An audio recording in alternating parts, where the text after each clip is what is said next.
Good morning, everybody. It's a new day in the shop. We're gonna do shocks today.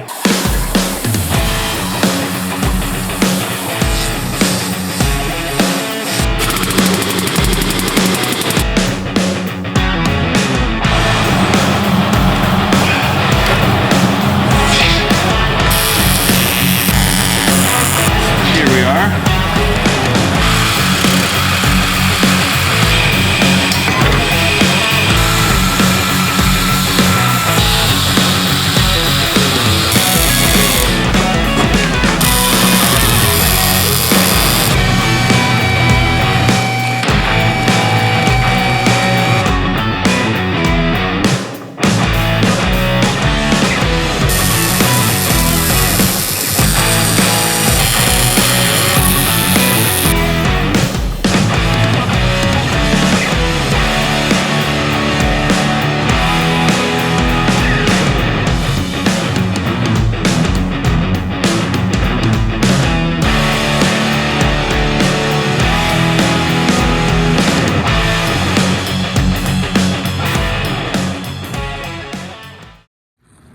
Hey again, folks. I'm back. It's another weekend. And look what I'm driving. It's pretty beat up, a lot more beat up than it looks like on camera. I'm gonna resurrect it, put a flatbed and some other cool stuff on it. Maybe some performance mods. It's already got a few performance mods, but if somebody has a cool name for this truck, let me know. I only have about 4 hours, but we're gonna get started on doing the actual shock stuff in the back. I'm a little bit delayed at this point on shocks. I really wanted them to be outboard of the frame, give me all that stability, but the frame is so wide that the shocks would basically be right on the tires. I redesigned all the shock stuff to bring the shocks inboard, but still Frenched into the frame. So a lot of redesigning and a lot of rethinking of everything, but it's important to nail it the first time, or at least get really close. So, shock stuff, let's get to it.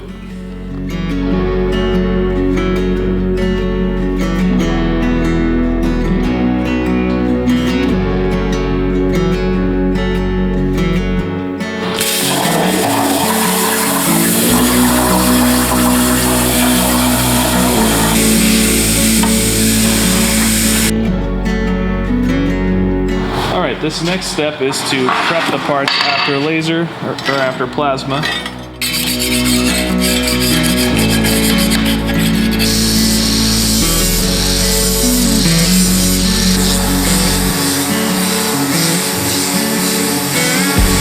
Yeah, look at that.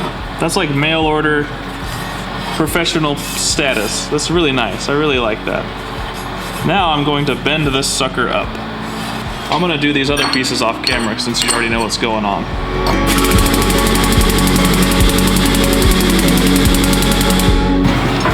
Then, it's nice to have this, which literally just took a crap. Alright, I might have to go get a battery for this before I can continue. Okay, I have got this, and I've got these 4-hits from the gas station. And since I was there, I grabbed a yummy juice, because I don't tend to eat that healthy when I'm at the shop, so might as well just have a crap load of sugar and fruit. 89 degrees.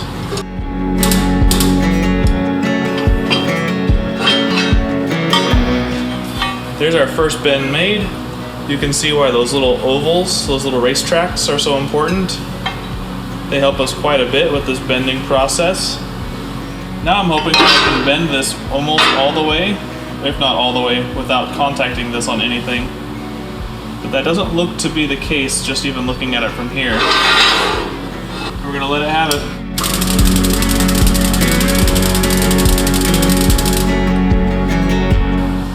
There's really no way around it. That's just the most I'm gonna be able to bend it, and I'm gonna have to bend the rest by hand.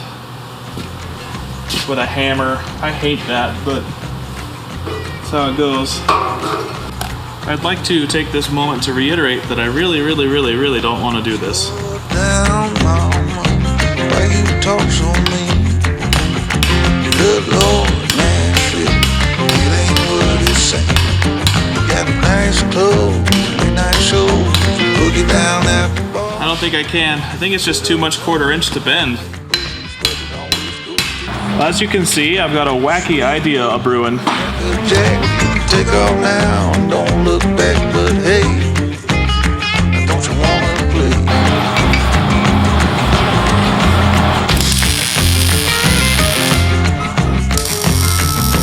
Hold on, sugar, why you look so sad? Come on now, mama, ain't the Okay, let's see if this actually works.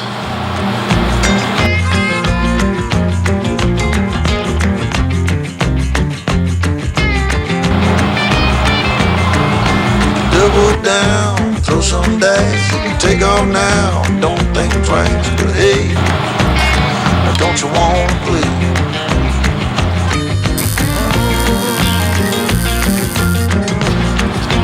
Baby, go on. And cut the tacks off, and we should have our part. Tell me where you wanna go. This build is going to take me an eternity, and basically things like this, what we just did, is why. Alright, I've already hit my next snag here. This is one of those brake fingers. I mean, it will fit right in here, but this is too tall. It's going to just by default run right into the bottom of that ram. So I've already messed this up before I ever even started. So at this point, what I'm thinking I'm gonna have to do, I can clamp this to the table and bend it up, but what I'm gonna have to do, I think, is I'm just gonna score the top with the angle grinder, and that way it folds over on that scored line. Take off now, don't think twice. Hey, don't you wanna play? Say hey.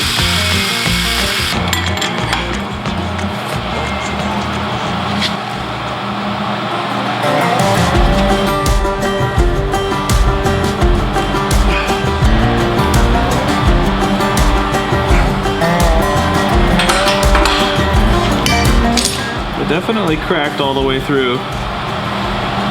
So I think what's gonna happen is I'm gonna tack and weld these guys, and then I might cut all the way through this and then weld it all the way back up.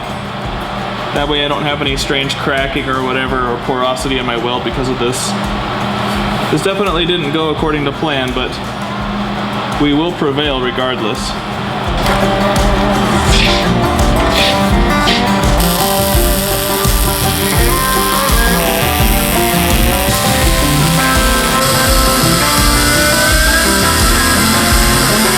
I've got this set on super hot for 1/4 inch and regular joints, so I'm gonna run it over the back of this and just let it really sink down deep into this crack.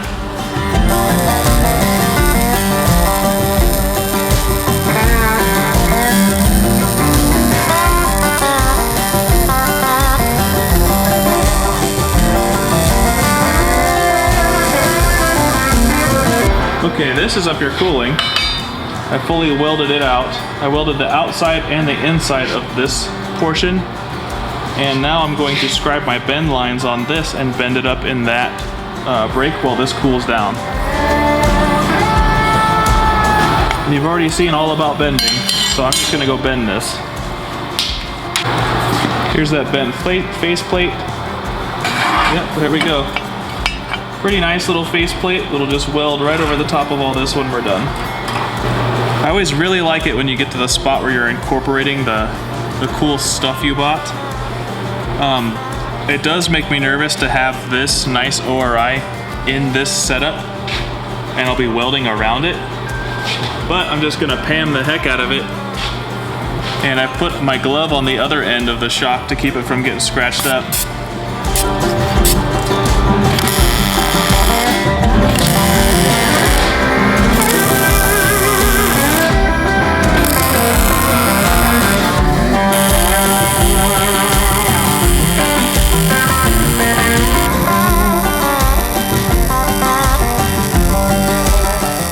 Okay, the next step is to get in here and weld, which isn't gonna be easy, but there is room.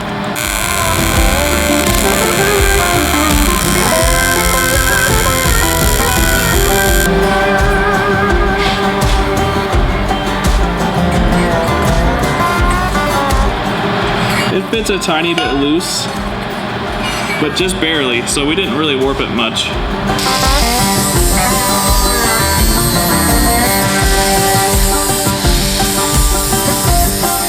All right, we've got this fitment pretty much dialed right now.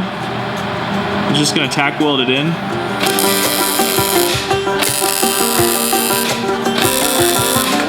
I think we're good to start welding on this. I got some pretty decent gaps to fill.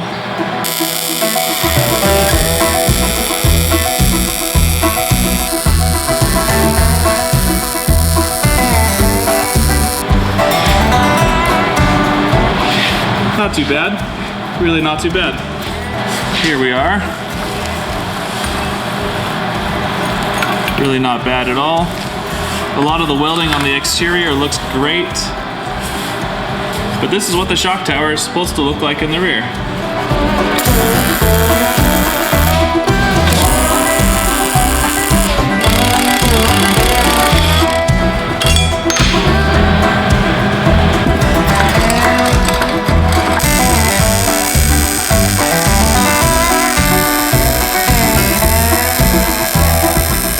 So, here we have it.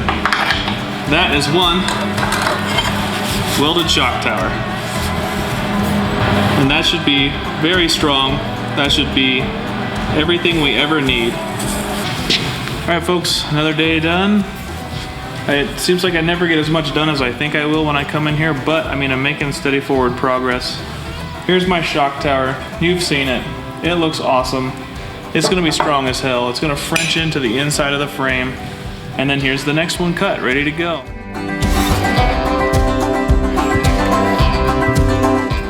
First order of business today.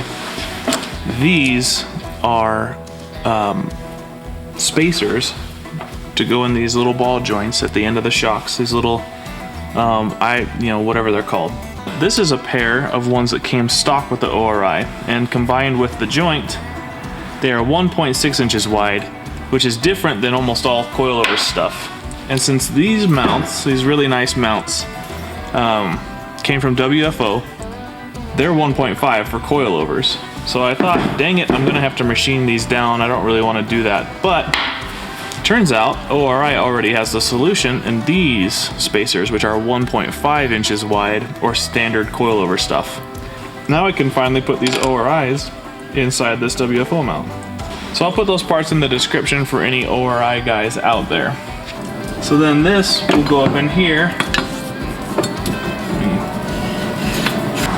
So that's what we're dealing with right now. That's not too low on the shock, I believe. I think that's fine. I mean, I don't want it to hang down too low, but it's a nice skid plate. But one of my next moves is to cut out this cross member right here. So I'm gonna cut this out, do what I need to do with the Frenched in shock tower, and then probably weld in a piece of Dom back in here to structurally keep it the same.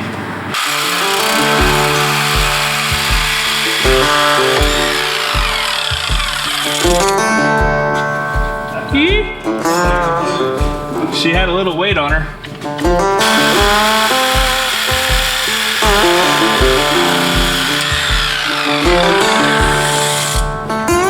This little plate is really thin and it just holds the spare tire. So no big deal just getting rid of it.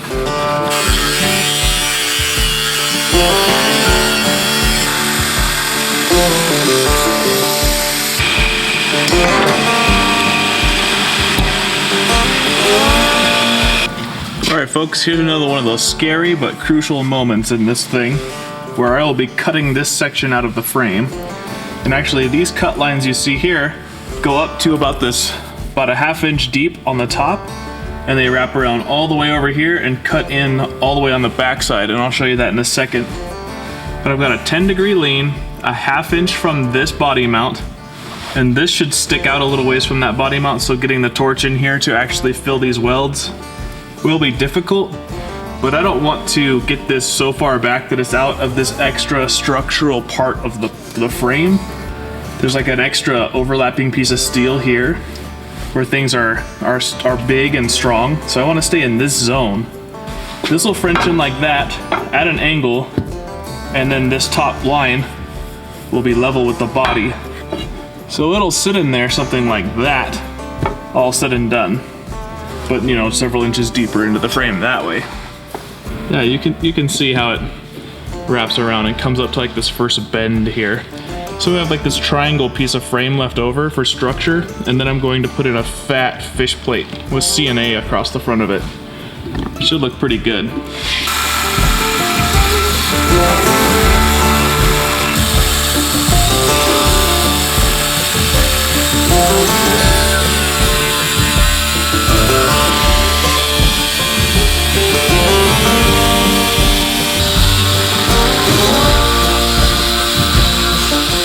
Okay, here, real quick, one thing I did not consider, this guy is for the sway bar, and it's actually a sleeve that goes all the way through the frame and welds to the other side. So, to actually get this portion of the frame off, I'm going to have to knock this down to the point where it can just be free of that stud. And I wouldn't really move this back at all, so I think this is just something people are going to have to overcome. But I'm going to get the grinder in here and just kill it.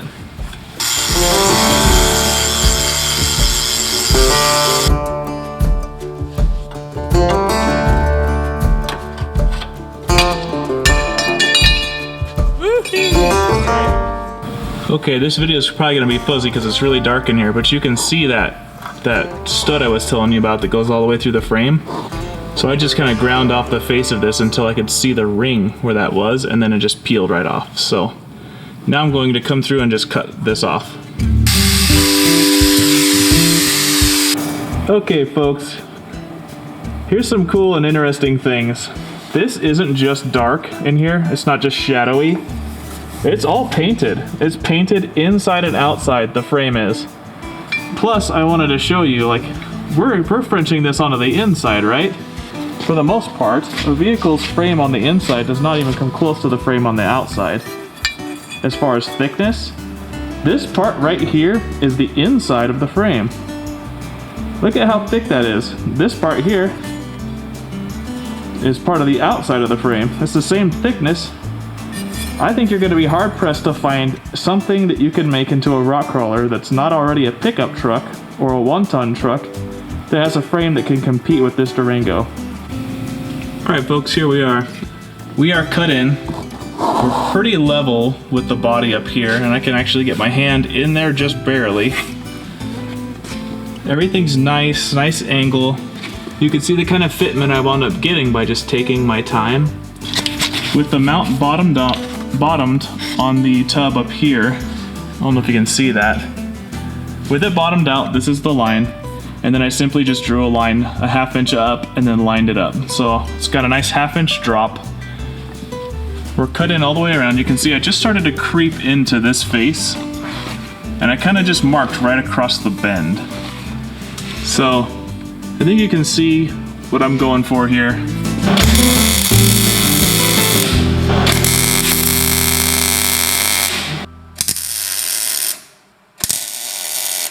Seven jumbo tacks.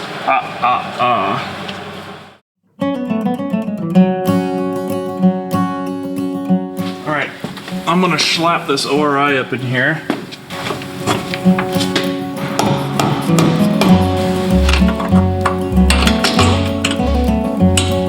ORI, man, look at that.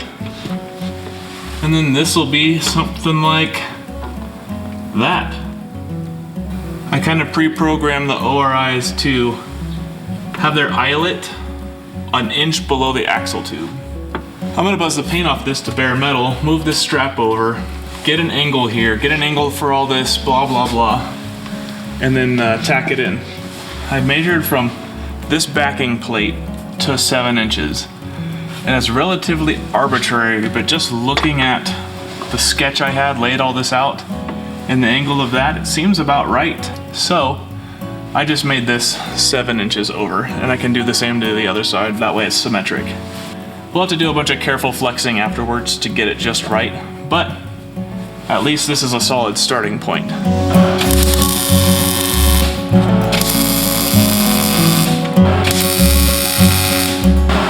Alright folks, there's the ORI tacked into place. Hey guys, we're back under here now. I've just spent like the last 2 hours test fitting the ORI in here down to this bracket here, and it fits and works good in almost every case except for, and I'm surprised because I thought that this back edge would be where the ORI would hit as it flexed out a bunch. But what's going on is the ORI is hitting this piece in the front right here. So I have to break all these tacks in here and grind a little bit more to get it to kick out. So I move these out from 6 to 9 twists out, and that's not such a big deal, but the threads end about here on these Johnny joints.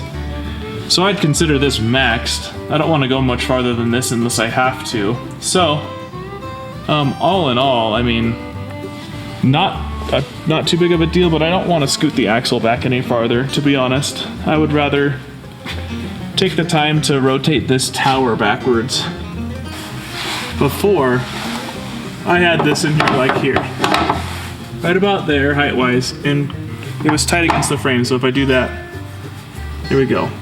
And you can see, I don't know if you can see, that's 0.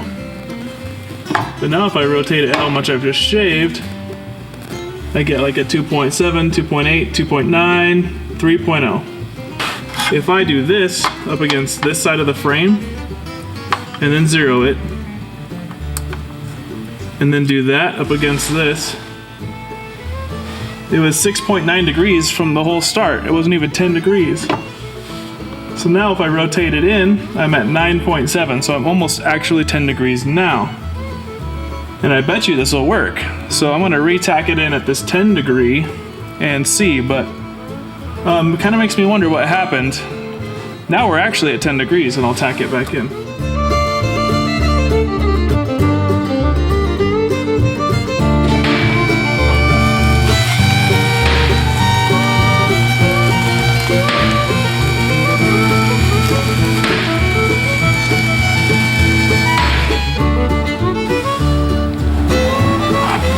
It already looks a lot better there in ORI land.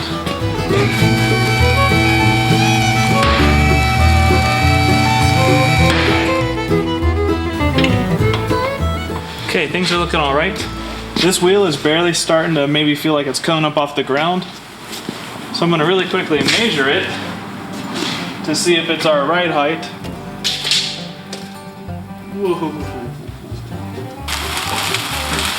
Okay, so that's actually pretty close to where this ride height will be, if not like really darn exact-ish. So the next thing I'm gonna do is let all the air out of this tire, because I wanna cut out the wheel well a little bit. And this, I don't wanna do it right now, you know? So I let the air out and then I compress the axle and the tire up against the wheel well. The wheel well pushes down on the tire, and then I'll see when this hits a finger width away, that's bottomed out. And then I'll know everything's kosher. For right now, I've got lots of room and everything looks good, so.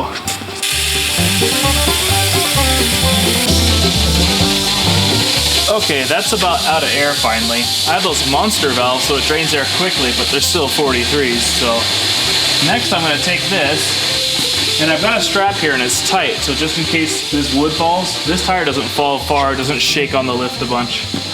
And because this is tack welded, I have to be careful, but I just slowly lift it up, watch for collisions, watch for issues. Everything looks good in here still. Okay, let me walk you through what's going on. Things look pretty good. Like you say, I've got about 2 fingers here. I'm supposed to have 1 finger, so however thick a finger is. This is my clearance in here. It doesn't look like much, but it's a 1/4 inch. It's plenty of clearance because it's never gonna get closer or farther away, so this should be predictably safe. This guy is sticking right up in there, but it's not touching anything. It's got plenty of room, and actually everything goes that way once the axle comes down, so I guess that's as close as it ever gets. It's also got another inch to go up, so I have room to accommodate the shock. The thing I'm getting to right now though is I've got this tire compressed quite a bit up against this body. It's hard to tell, but it's completely flat and it's rolled over there. Which means when it's full, I'll probably be cutting up to here on the body, and I've got an inch to go on my ORI. So, and then the other problem is I am just a tiny skosh away. Let's crank this up. A tiny skosh away from rubbing on this. I can still rotate it, but it's almost rubbing on this. So I'd have to reset the rig, but this is probably as much compression as I want anyway. And unfortunately for me, I mean, I'm missing out on an inch of flex from the ORI, but I don't want to raise the ride height anymore because that'll just make it, you know, it'll make it awkward. So I don't want it to run too high. I think this will be the best. I won't have to use a bump stop for the compression upward. I'll just use the ORI's compression bump stop. But for flex, I'll probably just stuff one right in there, right on the outside of the frame. You can see that the truss is almost flat, so that should be perfect. And it'll just be like a little adjustable poly bump stop just to limit flex. So I think that's what we're gonna do. This gives me my best bang for my buck. You can see the shock fits up in there nicely. And honestly, I don't think I'm gonna take the shock out that way anymore because that just gives me more flex upward with this ride height. So I think we're good. I think we're gonna call it. And this is our setup. And now it's just time to duplicate it on the other side. I think this is gonna be, so this is mid travel on that ORI minus 1 inch. So I'll have 5 inches of up travel till bump stop, or till hard bump. 4 inches of up travel to like hydraulic bump stop. This side's up a little higher. This would be like my ride height if I was mid-stroke, and that other side would be my ride height if I was down an inch on the ORI, which I kind of plan on being because this is a little bit tall for me. But minus 1 inch is just about right. All right, this axle is completely supported and constrained in all ways. Shocks, links, everything. It's all tack welds, but it's all there. I just have these straps in here loose just in case the tacks bust off the shocks.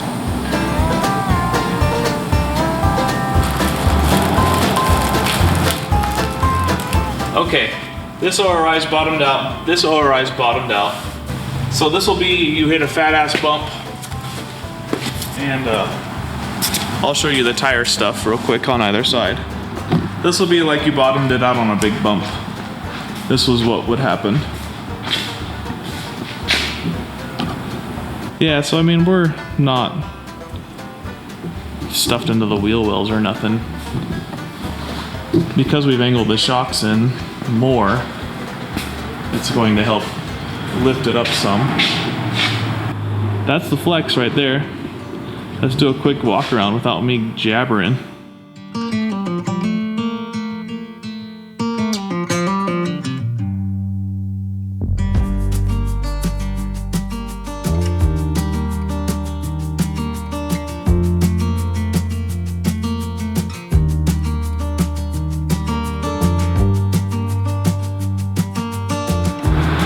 Yeah, so that looks good. I'm pretty happy with that. If we come in here, I've got a sliver in between here and there, but it's not touching. It's like an 1/8 inch off, so it's not so bad.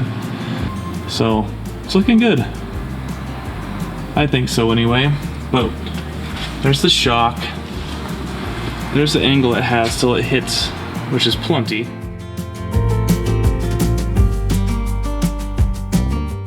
I'm gonna start laying down beads in the actual ORI department. I mean, we're ready to weld. Everything has been just proven itself right now. And then we're just gonna hopefully maybe even get this thing on its weight here real soon. I don't wanna rush it. I wanna take my time and do some really baller welds. So I'm just gonna get down in it.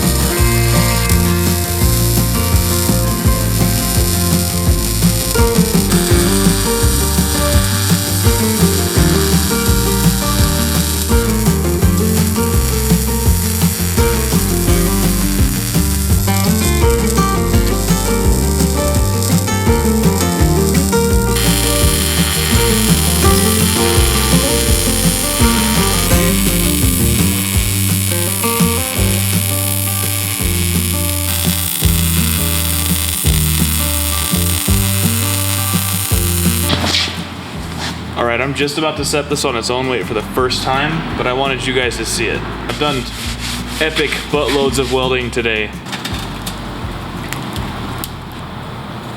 Okay. Well, that one's bottomed out.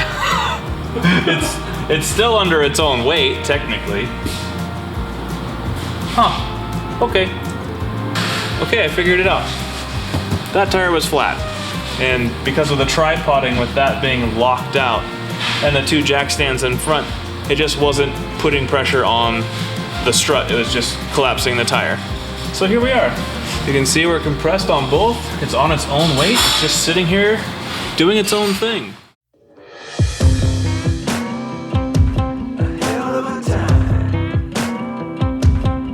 I go straight from the bank, gassing up the tank, cranking up the radio, playing old Hank, and it ain't that long till I'm back at the pond. I'm pulling up the truck down at the dock. It's time to do some cruising, baby, get a little stuck. It's a Saturday joyride, Percy Priest is the spot to take the blues away. We're on a boat, we're feeling fine, drinking Tennessee whiskey, a big blue sky. We're going up, we're coming down. There's a party on the water, it's a hell of a time. We're on a boat, we're killing time, in our own honky tonk with a bottle of wine. We're going up, we're coming down. Cheers to feeling alright, it's a hell of a time. A hell of a time. Yeah, we're chilling out here, ladies in the rear, our feet in the water, our top disappears, drinking Malibu Patron or a beer in a cup. Girl, I can hook you up. We all get to dance and I get to chancing, kissing that country girl, romancing, a whole lot of love, bumping out of the bar.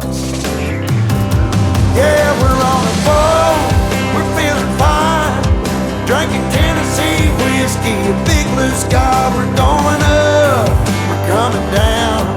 Here's the feeling alright, it's a hell of a time. We're on a boat, we're killing time, in our own honky tonk, meet the big blue sky. We live it up, we got it down. Here's the feeling alright, it's a hell of a time. And I'm falling for a small town girl, so kiss me, darling. I'm under here right now. By here, I mean under the Durango. And I've got this bottle of nitrogen, compliments of Candor, and I'm filling the shocks right now. And I wanted to clue you in on it because it's pretty cool. But I'm gonna just open it up. And you can just see this thing climbing. And they're gurgling while they climb, which is interesting. But I set the left side at 400. And then this side's at 300, and I'm about sure that I'm gonna, if I hit 400 on both, look at that. Yep. What are we at? Look at it go. Yeah, we're at 350. I think if I hit 400 on both, it's just gonna be a little much. Okay, here we are. We have 225 in the upper chamber, 100 in the lower chamber for both, and they both measure right at 6, which is they say chrome showing. I mean 6 chrome showing, they consider that to be like right perfect. So it's like 6 with chrome showing, and then it's kind of 5 inches of travel ish, and that's just about right. So let me scoot back a little bit here. Also, I brought my little shop dog, my wife's new puppy. Get him experienced with doing stuff like this. I'm actually surprised all it took was 225 to get the back up in the air. And the front is on its own weight on those little tires, on those little baby tires. So it's not like I'm supporting the front anywhere special. But that's where we are. I've got nitrogen in the ORIs. Let's see what the travel looks like. Or the travel. So with 6 inches of chrome showing, that's my ride height. And it looks a little much right now, but I bet you once the front is up and doing, we'll be in a good space.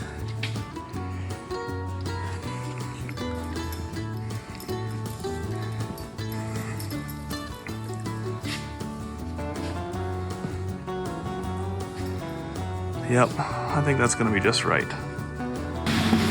I'm leaving for today. Thank you for joining me on this trip as I wag this camera around like crazy. I'm hoping that you're having a good time watching this come together. I'm having a good time making it. And the more I see it, the more I just want to drive the damn thing. So hopefully I'll have it done soon and we can go driving.